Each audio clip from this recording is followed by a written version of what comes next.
आज के इस वीडियो में मैं बात करने वाला हूं डॉक्टर वर्नियर की भारत यात्रा के बारे में। डॉक्टर वर्नियर फ्रांस के एक प्रसिद्ध चिकित्सक थे और घूमने के बहुत शौकीन थे। इसी कारण वह भारत भी आए और उस समय भारत में जो देखा वह अपने यात्रा विवरण में लिखा।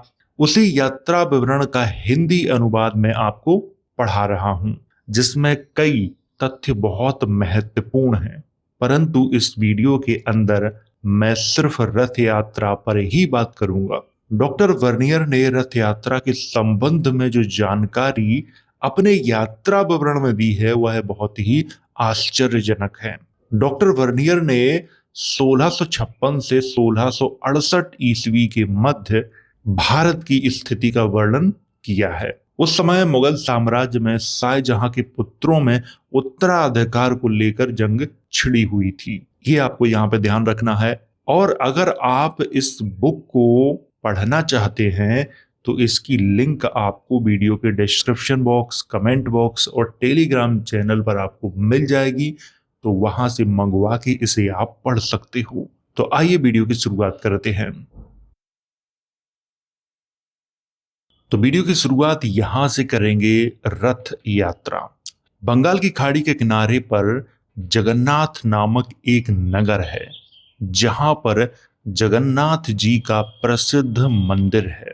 जहां तक मुझे याद है, प्रतिवर्ष 8 या 9 दिनों तक वहां एक उत्सव हुआ करता है। जिस प्रकार प्राचीन समय में हमन अर्थात यूनानियों और रोमियों के सबसे बड़े प्राचीन देवता जुपिटर का नाम हमन है। मंदिर में या आजकल मक्का में भीड़ होती है, उसी प्रकार यहाँ भी होती है। कहा जाता है कि कभी कभी यहाँ 1.5 लाख तक आदमी आया करते हैं। वे लोग लकड़ी का एक बड़ा रथ बनाते हैं, जो भारत के और स्थानों में देखा है। इस पर बहुत सी विचित्र मूर्तियां बनी या रंगी होती हैं। किसी के 2 सिर, किसी के 2 धड़, किसी का आधा धड़ मनुष्य का और आधा पशु का, और ऐसे ही विचित्र आकार की मूर्तियां बनी होती हैं। इस रथ में 14 या 16 पहिए होते हैं और लगभग 50 या 60 आदमी इसे ढकेलते या खींचते हैं। सबके बीच में जगन्नाथ जी की मूर्ति रखी हुई होती है, जिसे बहुमूल्य वस्त्र पहनाकर लोग अच्छी तरह सजा देते हैं और इस रथ को एक स्थान से दूसरे स्थान तक ले जाते हैं। यहाँ पर रथ यात्रा के बारे में बताया जा रहा है और रथ यात्रा में जो मूर्तियां होती हैं उनके बारे में बताया जा रहा है, लेकिन यहाँ पर किसी देवता के नाम का उल्लेख नहीं किया गया है।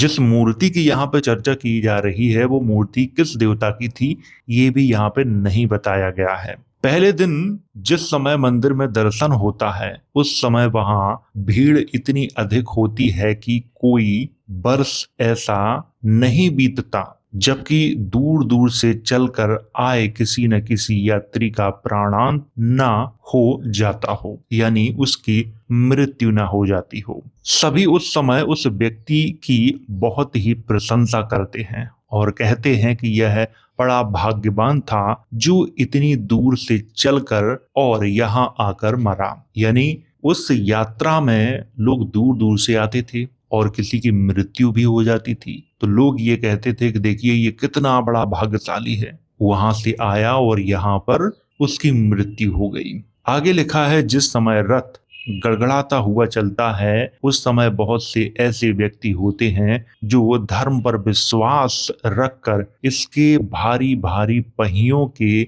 आगे स्वयं गिर पड़ते और उसी समय मर जाते हैं। यानी धार्मिक जो श्रद्धा है वो इतनी है कि एक बड़ा सा रथ चला आता है और लोग श्रद्धावान होकर उसके आगे लेट जाते हैं और उनकी मृत्यु हो जाती है। इसे आस्था न कहा जाए तो अच्छा है, क्योंकि आस्था और अंधविश्वास दोनों में बहुत फर्क होता है। यहाँ पर मैं ज्यादा कुछ नहीं कहूंगा, लोग समझदार हैं, समझ गए होंगे इस चीज को। इन्हें विश्वास होता है कि यह कार्य बहुत ही अच्छा और वीरता का है। इस प्रकार मरते ही जगन्नाथ जी उन्हें अपने निकट बुला लेंगे और दूसरे जन्म में उन्हें खूब वैभव और सुख मिलेगा, यानी कि वो जन्नत चले जाएंगे। ऐसे अवसरों पर ब्राह्मण अपने स्वार्थ के लिए अर्थात पुण्य दान की चीजें पाने के लिए लोगों को ऐसे कामों के लिए और भी उत्तेजना देते हैं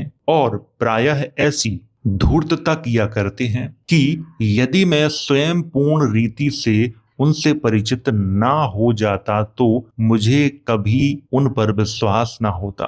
वे लोग किसी एक सुंदर कुंवारी कन्या का जगन्नाथ जी से ब्याह करा देते हैं और रात को मंदिर में जगन्नाथ की मूर्ति के पास बैठाकर उसे विश्वास दिलाते हैं कि रात को स्वयं जगन्नाथ जी उसके पास आएंगे और उससे यह भी कह देते हैं कि इस वर्ष के सुबह शुभ अपनी पूजा, सवारी, रथ और दान आदि के संबंध में जो कुछ जगन्नाथ जी को आवश्यक हो वह उनसे पूछताछ कर लें, यानी जगन्नाथ जी से पूछताछ कर लें।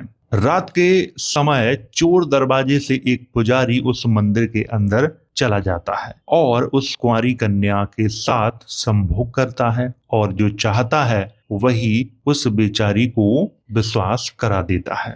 यहाँ पर जो कहा गया है उसे मैं ठीक से समझा देता हूँ। रथ यात्रा के समय क्या होता है कि एक सुंदर कुंवारी कन्या को ले आते हैं और उसका विवाह जगन्नाथ जी से करवा देते हैं और रात को क्या करते हैं, उस लड़की से कह देते हैं कि जगन्नाथ जी आएंगे, जो कुछ तुम्हें कहना है या मांगना है मांग लेना। फिर क्या होता है कि चोर दरवाजे से पुजारी जाता है रात को और उस लड़की के साथ संभोग करता है। यही यहाँ पे लिखा हुआ है। आगे लिखा है दूसरे दिन वह फिर रथ पर उसी ठाट बाट के साथ जैसा पहले दिन बैठाई गई थी जगन्नाथ जी की सहधर्मिणी बनाकर उनके साथ बैठा दी जाती है। यानी कि उस लड़की को अगले दिन क्या किया जाता है कि जगन्नाथ जी की सहधर्मिणी बनाकर उनके साथ बैठा दिया जाता है रथ पे और रथ एक मंदिर से दूसरे मंदिर की ओर प्रस्थान करता है। वहां पहुंचने पर ये ब्राह्मण उससे कहते हैं कि कुछ रात को उसने